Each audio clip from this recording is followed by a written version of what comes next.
தமிழ்நாட்டில் துரோகத்தை வீழ்த்த மூன்றாவது பெரிய அணி உருவாகி வருவதாகவும் அதற்கான பணிகள் நடைபெற்று வருவதாகவும் அமமுக பொதுச் செயலாளர் டிடிவி தினகரன் கூறியுள்ளார். ஒட்டன்சத்திரத்தில் செய்தியாளர்களிடம் பேசிய அவர், செங்கோட்டையன் தாவேக்கவில் இணைவது யாருக்கு பலம் யாருக்கு பலவீனம் என்பதை மக்கள் அறிவார்கள் என்றார். நான் அரசியலாக பேசவில்லை. அண்ணன் செங்கோட்டையன் அவர்கள் மிக வருத்தமாக, நேற்று கூட நான் தொலைக்காட்சியில பார்த்தாங்க, மிகவும் வருத்தத்துடன் அவர் சொல்லியிருந்தார். அதனால நாளைக்கு அவர் மீடியால என்னைக்கு பேசுறாரோ அதை தெரிந்து கொண்டு அதற்கு பிறகு நான் பேசுவதுதான் மரியாதையாக இருக்கட்டும்.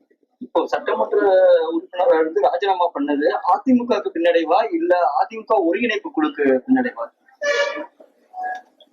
யாருக்கு பின்னடைவு என்பது உங்களுக்கும் தெரியும், தமிழ்நாட்டில் உள்ள அத்தனை அரசியல் கட்சிகளுக்கும் தெரியும், தலைவர்களுக்கும் தெரியும், தமிழ்நாட்டு மக்களுக்கும் தெரியும். பிளே ஸ்டோர் மற்றும் ஆப் ஸ்டோரில் இருந்து பாலிமர் செயலியை QR கோடு மூலம் பதிவிறக்கம் செய்யுங்கள். செய்திகளை உடனுக்குடன் பெறுங்கள்.